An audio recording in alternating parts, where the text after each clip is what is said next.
I'm Darrie. I'm Jack. And we're bridging the gap.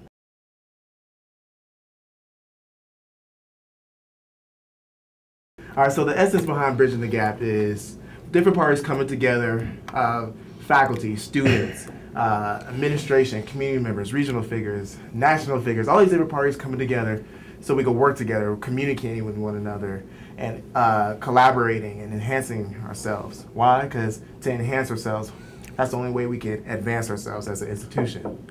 And so that's the essence of Bridging the Gap, is really inclusiveness and collaboration, so we can actually work together and doing different things.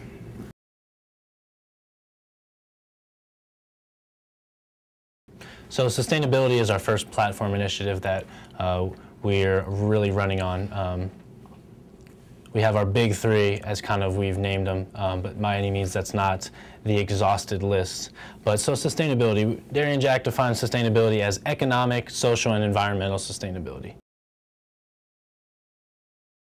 The primary essence of Student Voice Initiative is empowerment through expression.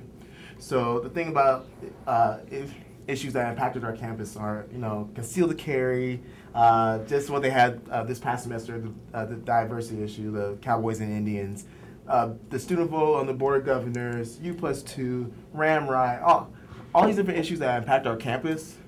There has to be some sort of problem-solving method that's incorporated into those different situations and issues.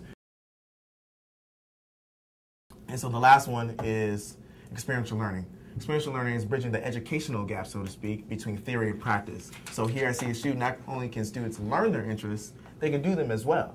And so, because as you know, learning is more than just grasping things with your mind. It's grasping things with your hands, having that hands-on distinctive education that adds to your higher ed experience.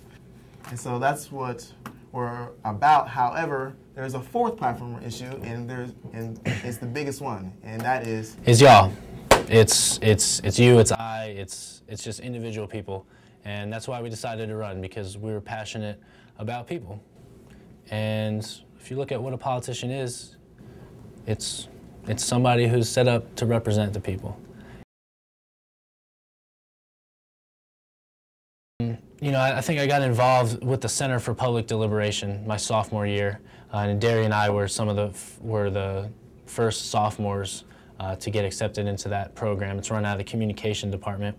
And so finally I kind of found something that, well, works for students across the disciplines, but also very much so with my discipline as a communication student, communication studies student, and got involved with that into the community. I think that really propelled me in there, and just working with people and getting comfortable there. I hadn't really heard anything about ASCSU up to that point. Just like these little things, and like the logo was probably the most that I'd heard about ASCSU. And so I looked into what was going on, and I was a little bit upset. I felt that things could have, like there was a lot not happening. A lot happening, of course, as well. A lot of things that they do. But, that the focus was in certain areas, and I'd probably have the focus in other areas.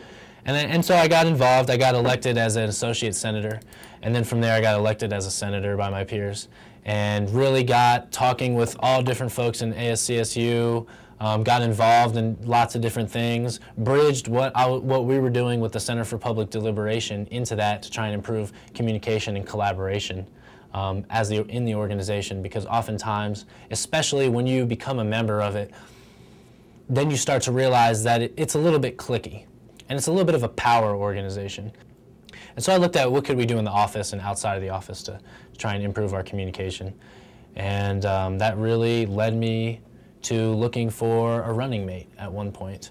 And I couldn't find one within ASCSU, and wasn't sure that I wanted one within ASCSU, because the only folks considering running in ASCSU had been there for 2 or more years.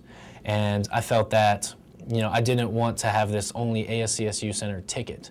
I felt like I had a little bit of an outside perspective myself at the time, just because I hadn't been in there nearly as long as some others. But I wanted, I didn't have the perspective on other decisions that I was going to make or on my campaign, so that kind of brought me to Darrie, really. I'm the unique candidate within this whole election process and this campaign process, because I'm the only candidate who's not in ASCSU. ASCSU is not something that you, in my frame of reference, it's not something that you are necessarily belong to or a part of. It's something that you just live and do. I believe that I've been living and doing the essence of ASCSU ever since I got here. I'm not a senator. I'm not a director of some sort. I'm not the president. I don't occupy a position at ASCSU. However, I feel, or at least I in-depthly believe, that I've been living and doing ASCSU. And it's an experience, not so much of a position that you put on an application or something that you get in the newspaper about. It's a real lived experience. It's a living, breathing experience. And the thing is, I think I've been doing these things. A student government is not an organization that should require students to come to them, because it just doesn't happen. What we're talking about is student government should seek out students, seek out what matters to them and whatnot, as I previously stated. And so the thing about it is, how do we market different things to collect those voices? But I think you just keep at it, and you do all your different things that you got to do. You do your forums, you do your student voice surveys, you get out there and you be energetic people, and you don't just wait for the whiteboard to get written on. The conversations that I've been privy to and been a part of with ASCSU is they're really trying to restructure the Senate so that it takes less time, so that you're not sucking all the energy and all the time out of your senators and your associate senators at that Wednesday Senate meeting for 6 hours, and instead it's taking a little bit less time, and then you can begin to expect and require a little bit more time elsewhere, like during the day. You're here to work for the students. So, well, I mean, I don't know how often y'all walk into the office, but a lot of homework is getting done. And that's really the point I think that we're trying to make as fresh people coming in is, there's a lot of homework getting done in the ASCSU office during the office hours, which is a 1-hour requirement for the students. So where could that energy be redirected? And maybe to get that energy, maybe out of my pocket I buy some energy drinks or a new coffee maker. I don't know. I think that you find the way. If you're not going to work to represent the students, what are you being ASCSU for? That's what we're about, representing the students. And so the thing is, that the energy is why you're there. There's a lot of Facebook groups still up from like 4 or 5 years ago, and probably 75% of the platforms of the other 2 campaigns, I don't think that they're terrible ideas, but are past campaign platform ideas. And I kind of look at them as a little bit of the easy way out. When you've been in ASCSU for 2 years and you've helped out with all these elections, then you just kind of run the campaign the same way. If you want fresh new ideas, you gotta have fresh new people coming. Ideas come along with people. And so the thing is, that's why, going back to that first question, that's why I consider myself a unique sort of ticket. What's wrong with higher education? Many, many years of policy decisions and indecisions that were made. Tying up the legislature's hands so that they can't raise funding.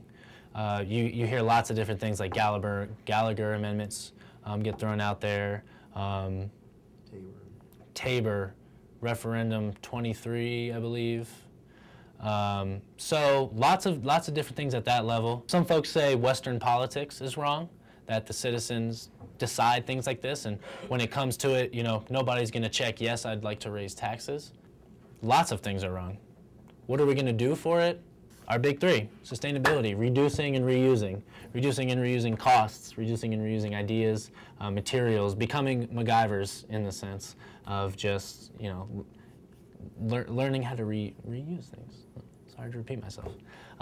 Collectively making the decisions. If taxpayers do want to raise taxes, well, we're going to have to get together and we're going to have to make that decision together. Just focusing on our education. How can we just make our education more valuable in itself? No, and if you ask me what's the problem with it, it could be a lot of different things. Because a lot of different things that stem from a lot of different things, You gotta think to yourself, what do students want? Do they want, if tuition is going to increase, do they want it to come back and be a part of financial aid or provide more jobs? okay, so if they're going to be paying more, do they want more stuff thrown at them? Do they want more bang for their buck, so to speak? So the thing about it is it could be both. It could be those two plus more. So the thing is, it has to start somewhere. Small things have great effects.